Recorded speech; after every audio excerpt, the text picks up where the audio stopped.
सुप्रभात बच्चों, नमो नमः। आज हम सबसे पहले संस्कृत व्याकरण में प्रथमा पाठः वर्ण विचाराः पाठ पढ़ेंगे। पिछले कक्षाओं में आपने हिंदी में भी वर्ण विचार पढ़े होंगे, जिसमें से आपको स्वर व्यंजन की जानकारी होगा। उसी तरह हम आज वर्ण विचार संस्कृत में पढ़ते हैं। तो आइए हम देखते हैं सबसे पहले वर्णाः। संस्कृते इदानीम् 48 वर्णानां प्रयोगः भवति।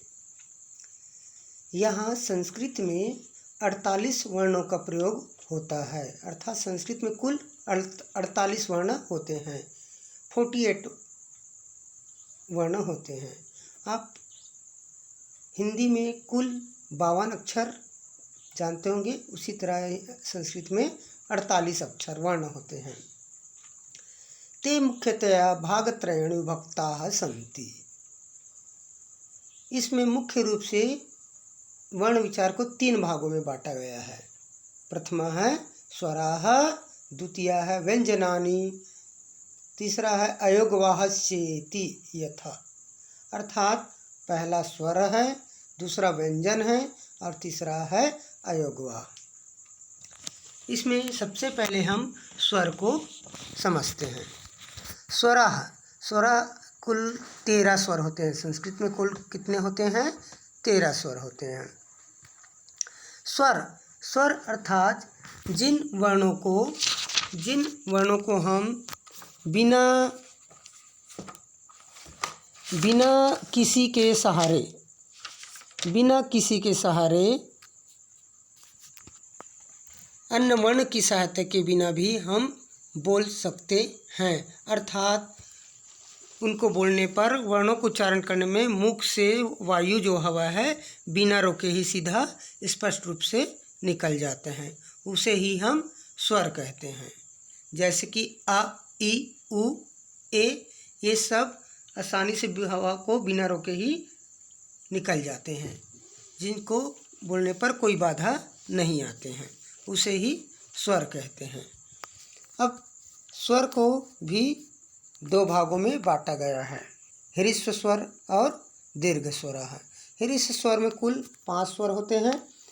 आप हिंदी में छोटा ई बड़ा ई पढ़े होंगे, ई छोटे ई बड़े ई, ये वही है जिनमें 5 स्वर आते हैं। अ, ई, उ, री, री, ये 5 स्वर जिनको ह्रस्व स्वर या लघु स्वर कहते हैं, छोटा स्वर। उसी तरह दीर्घ स्वराः में आएंगे आपको 8 स्वर, आ, ई, उ, री, ए, ऐ, ओ, औ। कुल मिलाकर 8, 5, 13 स्वर हुआ। इसके बाद हम देखते हैं व्यंजनानि। व्यंजनानि कुल 33 होते हैं। व्यंजन कुल 33 होते हैं। इनके भी अनेक भाग हैं। हम सबसे पहले इसमें देखते हैं वर्गीय व्यंजनानि। वर्गीय व्यंजन को भी व्यंजन 25 होते हैं। वर्गीय व्यंजन 25 होते हैं।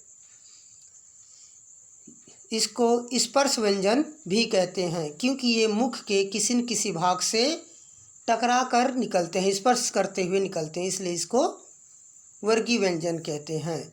क, ख, ग, घ, ञ, च, छ, ज, झ, ञ, क, ख, ग, घ, अंगा, च, छ, ज, झ, ञ, ट, ठ, ड, ढ, अड़, त, थ, द, ध, न, प, फ, ब, भ, म। ये कुल 25 वर्गीय व्यंजन हैं। इसके बाद अवर्गीय व्यंजन के अंतर्गत आते हैं अंतस्थ और उष्माण। पहला है अंतस्थ। अंतस्थ व्यंजन जो है, अंतस्थ कहने मतलब है ये सबसे अंत में आते हैं, सबसे अंत में आते हैं, इसलिए अंतस्थ व्यंजन कहते हैं। अर्थात य, र, ल, व, अंत मतलब अंदर से आते हैं। य, र, ल, व, ये 4 आपका अंतस्थ व्यंजन है। उसके बाद उष्माण। उष्माण में भी 4 अवर्गीय व्यंजन आते हैं। इसमें इस वर्ण को बोलने पर मुख से हल्का से गर्मी उत्पन्न होते हैं। इसको देखने के लिए आप गर्मी ठंड के दिनों में आप ये के सामने आईने के सामने खड़े हो जाएंगे तो इस वर्ण को बोलने पर भाप जम जाता है आईने में, इसलिए इसमें हल्का से बोलने पर गर्मी उत्पन्न होती है। ये होते हैं 4 स स ह, ये उस्माण व्यंजन में आते हैं। तो 25 25 और 4 29 29 और 4 33 ये व्यंजन है। अब इसके बाद व्यंजनों को भी 3 प्रकार हैं, स्पर्श, अंतस्थ, ऊष्म, ये हमने अभी देखे।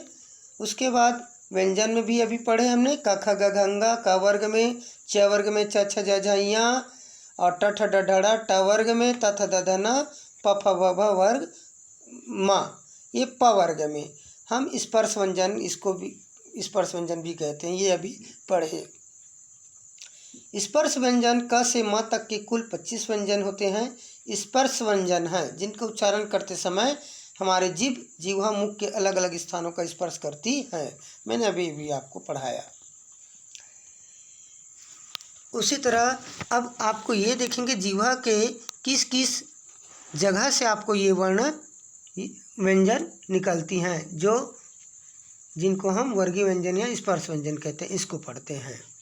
यहाँ पर आपको दिया गया है कि एवं वर्णानाम उच्चारण स्थानानि अष्टौ सन्ति, इसको उच्चारण करने पर 8 स्थान से ये निकलती हैं। 8 उच्चारण स्थान है कुल मिलाकर, जिसमें यह बताया उरः, कंठः, शिरः, जिह्वा मूलक, दंताः, नासिका, औष्ठौ, तालु, तद्यथा। इस प्रकार से ये 8 उच्चारण स्थान हैं। पहला वर्ण में देखेंगे, पहला स्थान अ आ क ख ग घ ञ ह, विसर्ग आहा, ये कंठ से निकल रहे हैं। देख लो आप, कंठ में ऐसे हाथ रखो अपने कंठ पे और बोलेंगे तो ये आपको ये आएंगे, इसे कंठाय वर्ण कहते हैं। उसके बाद है ई च छ ज झ झ ञ य स, तालु, ये मुख के अंदर के थोड़ा से ऊपर दांत के जस्ट नीचे भाग को हम तालु कहते हैं, इसे तालव्य कहते हैं संस्कृत में। उसके बाद है मूर्धा, जस्ट तालु के नीचे मूर्धा होते हैं, जो हल्का से गड्ढा जैसे दिख रहा है ना अंदर में, आपके मुख के अंदर में, उसको मूर्धा कहते हैं। री री ट ठ ड ढ़ ड़ र स, ये है मूर्धा से। री त थ द ध न स, ये दंता, दांत से टकराते हुए ये वर्ण निकलते हैं। औष्ठा, ओठ से निकलने वाला वर्ण उ प फ ब भ म। उसके बाद है नासिका, नाक से निकलने वाला अ इया ड़ा न म, ये नाक से निकलते हैं। उसके बाद कंठ और तालु, तालु से और कंठ से गला और तालु से निकलने वाला वर्ण है ए। उसके बाद है कंठोष्ठ, ओठ और कंठ से निकलने वाला ओ औ। दंत और ओष्ठ निकलने वाला व। उसके बाद अंतिम है अनुस्वारः, नासिका नासिक्य।